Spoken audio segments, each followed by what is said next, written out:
And the thing is, if you get me at the right time of day, I really do believe in hardcore Einstein realism. I may be the last person on earth who really believes in reality the way Einstein did, with knowledge of what the quantum physics is that makes it seem impossible. I've worked out the mathematics to show it's not impossible. You can be a hardcore realist and still believe in psychic phenomena, which is the other side of life. Because after 1967, I explored and explored, and I think there's no doubt that the psychic phenomena are very real, that we do have what we call souls, that there is a kind of spiritual connection between us, and it is consistent with mathematical science. Welcome to Entangled Health. Everyone defines health differently. Nothing exists in isolation. Body, mind, environment, everything is interconnected. Everything is entangled.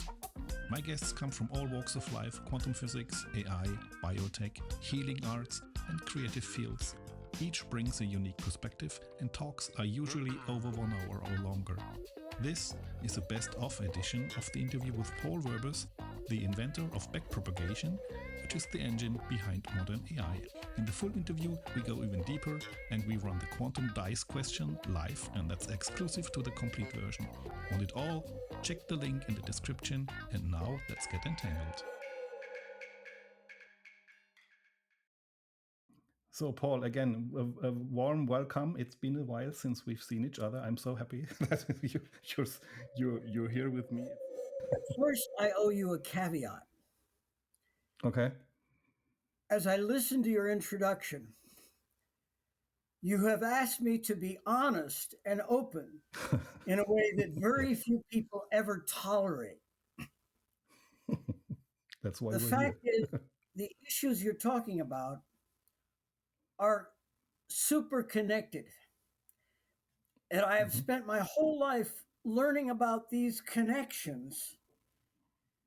And I've been learning how to be quiet because people are not willing to put up with some of these connections. Forgive me if I even tell a story. When I was working at the National Science Foundation, I was once part of a team that created a special funding initiative, Interagency Education Research Initiative. What can we do for education if we bring together information from all of the disciplines? And I remember when the head of the NSF was presenting this to the press, and they asked him, what is it like being head of the National Science Foundation? He says, oh my God, it's like pulling teeth. They're all in these narrow disciplines. I have read Thomas Kuhn's Scientific Revolution. It's a great guide to what we really should be doing. And to get people to do it, it's like pulling teeth because they're all in some narrow discipline. But he was standing next to me, and he turned and he said to the press, except for this guy, he doesn't even know where the boundaries are. And that's a good summary of what my role was at NSF, connecting all of the disciplines. So health is certainly one of them. The older I get, the more I think about the health implications of areas I've worked on. And it's important to connect everything from the hardcore mathematics, which is my PhD, applied mathematics, in the spirit of von Neumann, to connect hardcore mathematical thinking with very practical, personal, everyday life. And I have learned more about the science of everyday health than just about anybody else I know. So you want to talk about entangled health, it's very entangled. Yes, very good. When you talk about what are quantum physics effects on health, one of the main things I think of is what the Chinese call qi. And I have discovered more and more, not only in theory and in practice, to understand and properly connect to what the Chinese call qi is absolutely essential to my personal survival. Okay. And there's also a good mathematical connection. And I'm glad I can connect these things. And I'm glad that I'm still alive this week. When I was young, I really fiercely believed that the concept of the human soul was total nonsense. And psychic phenomena was even more total nonsense. This was before your awakening, or what? Yeah. I can remember in 1964, between high school and college, working in a hospital, actually. And it was a wonderful doctor who was my boss. He showed me a book by Donald Hebb called The Organization of Behavior. And it turns out that Hebb's book and von Neumann's work are the real two foundations which created all of our modern deep learning and neural networks. Okay? So the basic ideas of neural networks and deep learning they were already out there in the 1960s. And I loved Hebb's book, The Organization of Behavior. I studied it very closely. And right in the beginning, Hebb said, as an experimental psychologist who really knows the literature, I have looked at this literature on parapsychology. And I have to say that the significance tests they have passed are much more stringent than the significance tests for almost everything else people write papers on. However, he said, if we want to understand reasoning and learning, we need to understand Bayes' law, that the probability of a theory is the product of the conditional probability, how well it fits the data, and the prior probability. And the prior probability of psychic phenomena, he said, is so incredibly low, I really don't believe it, because everything we know from physics says this is not really very likely. And I believed that fiercely. And I knew a lot of physics at that time, fiercely, until, yes, as you say, there was a special experience. I had a very thick skull. I was totally resistant to this stuff. I knew all of the arguments why we shouldn't believe this psychic stuff. I knew all the reasons why we could do without it. And then in 1967, I had an experience which opened my mind. It didn't change my mind, except to open it. And after this experience in 1967, I said, oh my God, I don't know what's going on. There's a theory that I've gone totally crazy, but that doesn't work very well as a guide to life. You mean once you're out, you can't go back? So what I said was, no, I just don't know. And the whole point is, if I think I know about brains, and I did in 1967, I thought I knew a lot about brains and neural networks. And if I think I know about this stuff, I shouldn't have an opinion. I should find out. And so from 1967 to 1972, I explored many, many theories, approaches. But finally, in 1972, I had an experience which told me, hey, I know this is real. One of my teachers in the Harvard Graduate School was a person named Julian Schwinger. And if we're talking about quantum mechanics, we really should know the name of Julian Schwinger. If I hear someone say they know about quantum mechanics and they'll tell me all about it, if they don't know the name of Julian Schwinger, I think, oh God, one more bullshitter out there. Okay, tell me. But there are people who say, didn't Feynman invent quantum computing?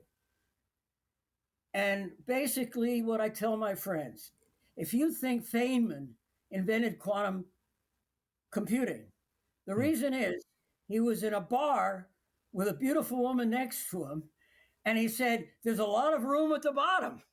Yes. But and that's pretty much as far as it went.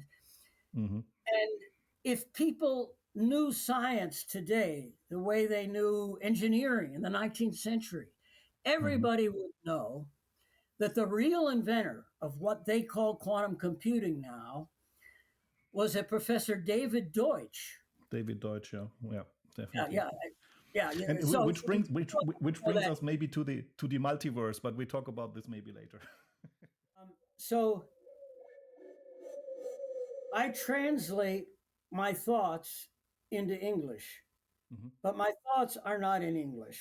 Yes, okay. I think in mathematics and in images. But if you replace these ideas of time with time-symmetric models of the macroscopic objects you use in the experiment, the paradox will disappear. Can And you explain it in kind of lay terms a bit? I know the brains of old men are designed to tell stories. That's part of the hardware of old man brains. Really true. I remember once I had a conversation with a person named Carl Pribram. And anyone who really wants to understand what does science know about how brains work, Carl Pribram is one of the names I would recommend most highly. On my webpage, I even have a link to a video talk I gave a few years ago. And one day I was in Carl Pribram's living room talking to him. We became friends after a few years. And he said, Paul, I'm having real troubles with you. I have great stories for everybody crazier than me to the left. And I have great stories for these ultra materialists to the right of me. But you are to the left of me and the right of me, both at the same time. And I'm not sure, how do I integrate that? Yes, in superposition with yourself. That's good. Because we are going through incredible changes in our society. When one of the fields I have always studied was population dynamics, ecology, genetics, all that kind of evolution, that kind of stuff. Are we evolving? Well, maybe we are. Maybe evolution is still happening on the planet Earth. Okay, if evolution is happening on the planet Earth, his book talked about mathematical models of how evolution works. And one of the scary things, in most of Earth's history, there's been a top dog species that thought it ruled the world. Now humans think they do. Dinosaurs thought they did. It's been, there's another book by George Gaylord Simpson that talks a lot about the history of life on Earth. And the funny thing is, whenever the food chain changes, the modes of production, the inputs and output go through big radical changes, the top dog species often simply goes extinct. Because if the changes depend, if the survival of that top dog depends on an ecological network, if the network changes too much, the top dog dies. Right now, the network that humans are experiencing is changing that much. In the last century, there was a Cold War. Humans came close to going extinct in the Cold War. Why did humans not go extinct? I tend to give credit to the mathematician, John von Neumann. Okay, I'm a follower of John von Neumann. We are building on von Neumann's foundation. But the problem is, von Neumann was critical in saving us from extinction in the previous Cold War. But now we are entering a new Cold War. There are people I know who believe that within the next 5 years, there will be a massive war between the crazy policemen, military officials of US, China, and Russia, all of whom are under very limited control. They are not under full civilian control for many reasons. And many people predict that this lack of control will cause a global war using technologies which I have seen. Most people don't believe this artificial general intelligence could become real in this century. It's real now. I've seen all 3 countries, US and Russia and China, except some of the people who know these technologies get a little nervous if you talk about what you've seen. I've seen things in all 3 countries that people would kill me for talking about too much. We let you live, so don't share if you don't want.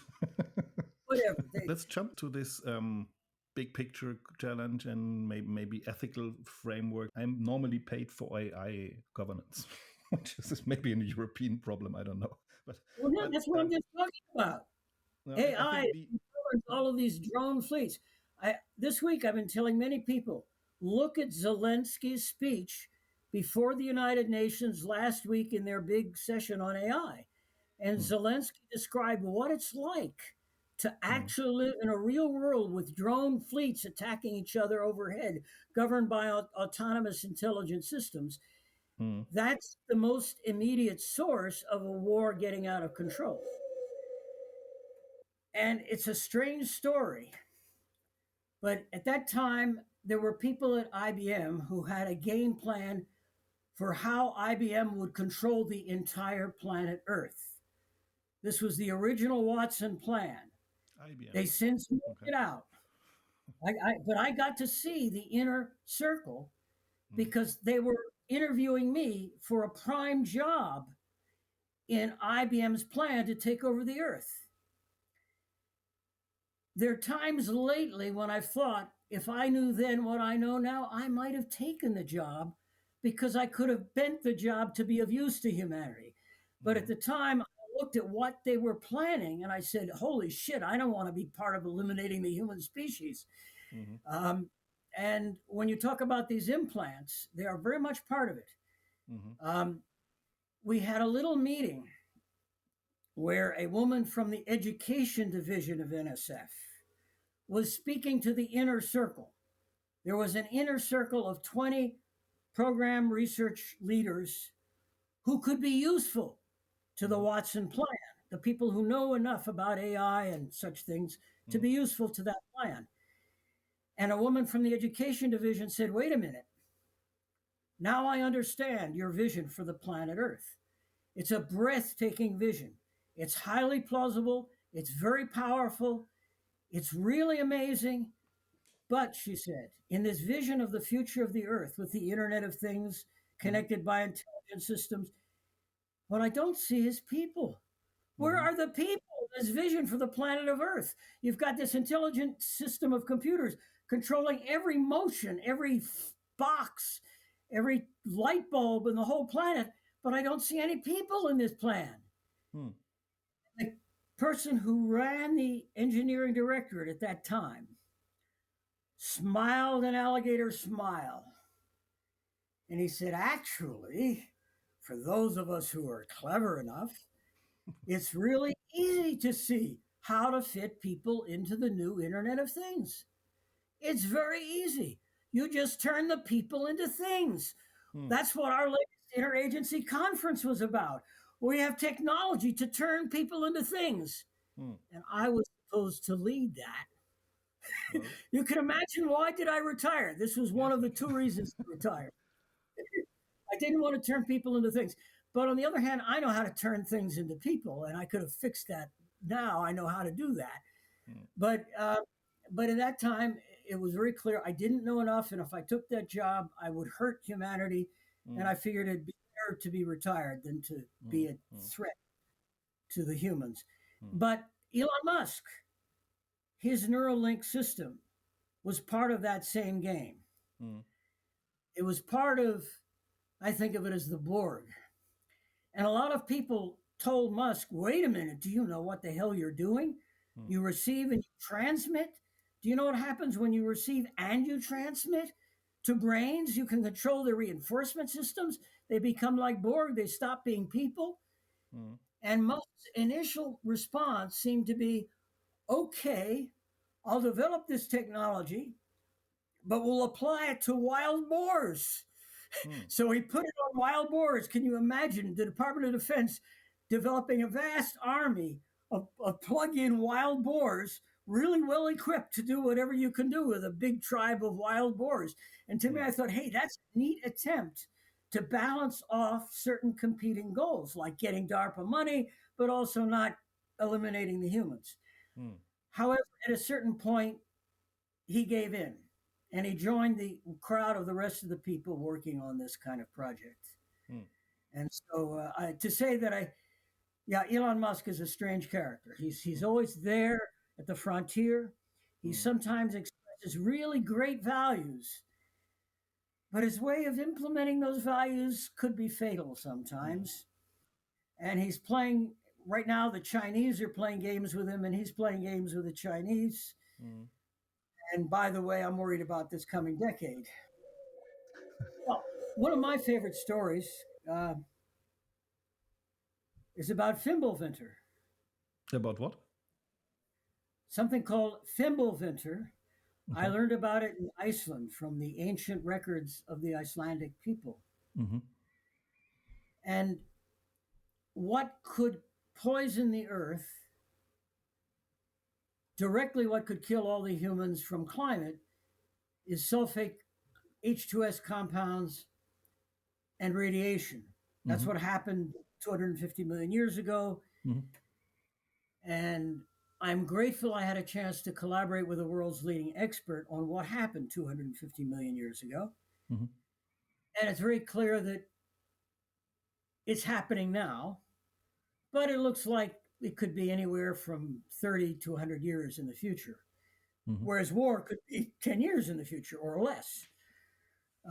We live in such interesting times. What makes us human is our heart and our connectedness.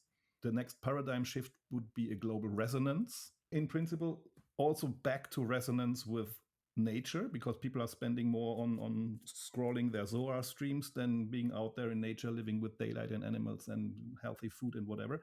So brings us maybe to the Noosphere or whatever, how we call it. My first impulse when you talk about the Noosphere, turn the laptop around. Maybe I should, maybe I shouldn't. But what the hell? Your garden, yes. More than the garden. If you could see through there, you would see what I used to think of as the 100-acre forest. And there is so much there, I shouldn't spend the hours required to say just what is there visible from that back window. But there's a whole lot visible there. But yeah, no, it's a vast forest, and I certainly do my best to connect with it. My feeling is if we really build the right kind of integrative internet platform, first of all, it will embody a high level of intelligence. There are levels and levels of intelligence, and we can build levels and levels of intelligence.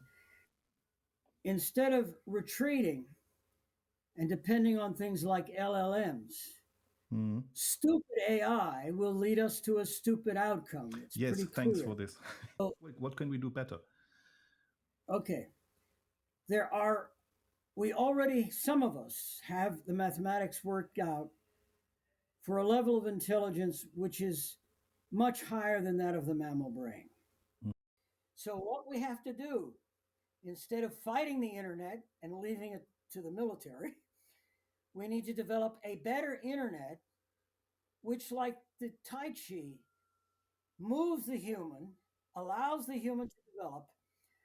But above all, the key concept is this. If we have an intelligent internet, any true intelligent system has a utility function. You may not see it. If you don't see it, then you should really be scared.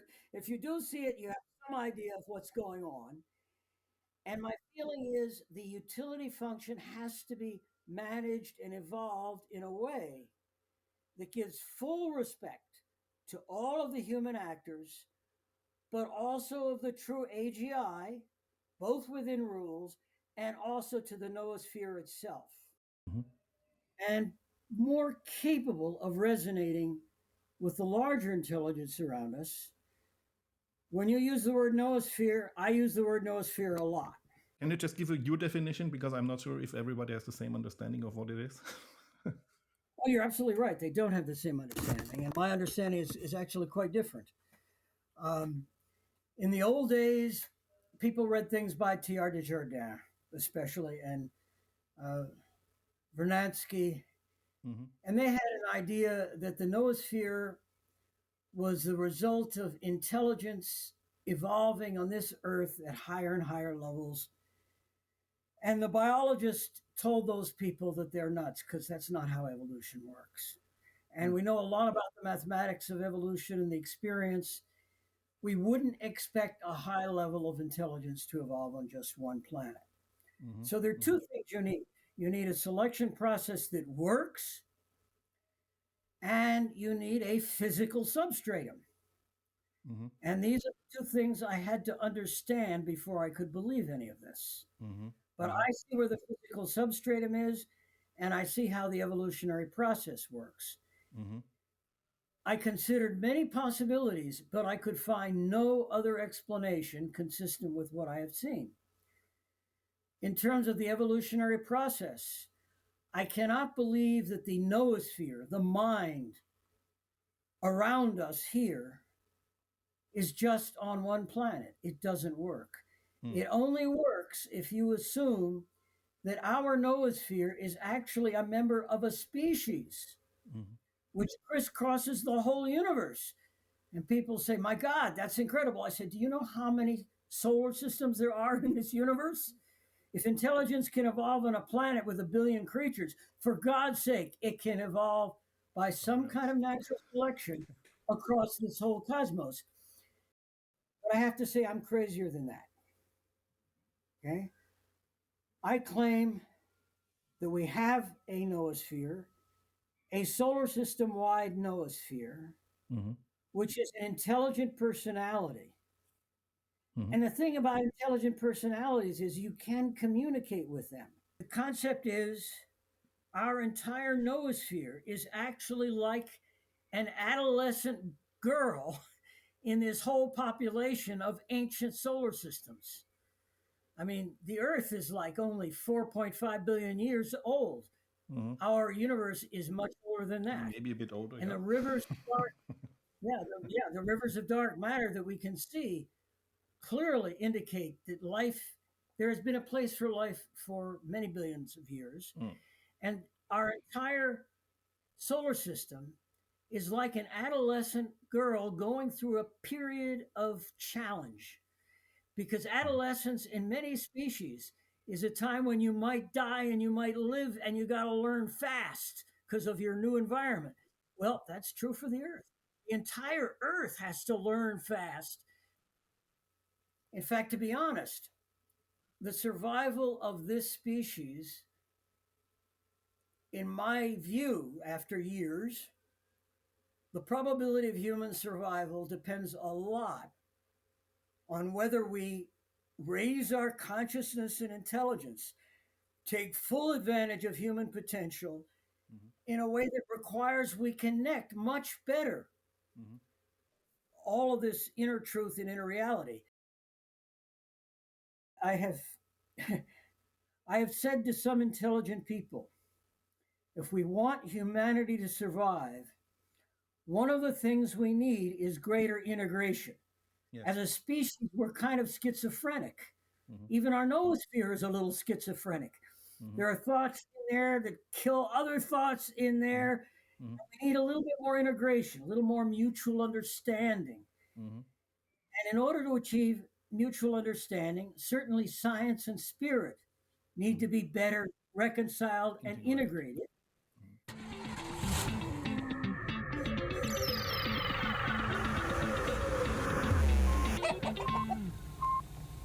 Question reads, how does music influence your approach to science or technology? The first thought that comes to mind, I mentioned 1967, a startling experience. Why did I have this experience when I didn't believe in it and other people didn't? And when I thought through, what was it that prepared me to receive something different? And a lot of it was because I had a good friend in high school who told me, don't just listen to the music intellectually. Feel the music, resonate with it, let it send a chill up your spine. And I did that. And now I realize that was critical in changing my whole body and connection, because that's what opened me up to see things I hadn't seen before. What does it mean to really feel the music in your whole self? That was a critical exercise. So it opened the doors and it did chill up when I say chill up my spine, I mean it quite literally. And I later learned to say, oh, that was chi already. I activated all the chakras without even meaning to. Do you recall what music it was? Which? No, in that period of time, I listened to more than one piece of music. But I would say that the music was the top of my favorites list was Stravinsky.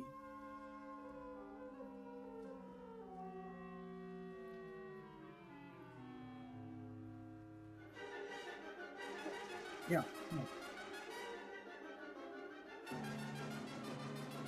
Thanks for that. Well, the question that's been on my mind most recently is how do we minimize the probability of a crazy global war breaking out in the next 5 to 10 years? Good. So I noted. How would you answer it? I mean, I'm not saying I know the answer. That's why I'm asking the question. Yeah, sure. But you have an idea? I have a million ideas. Remember, Okay. my brain is.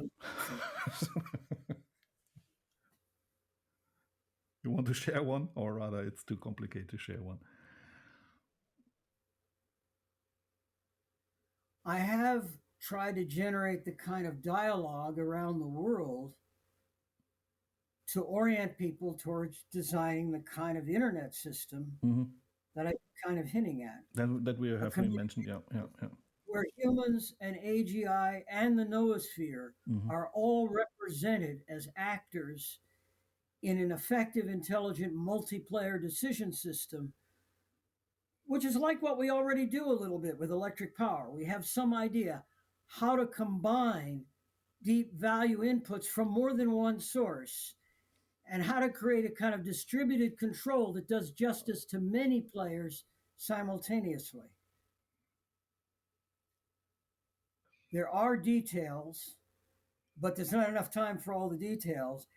If someday you guys want to host the files that have the details, that would be an interesting possibility.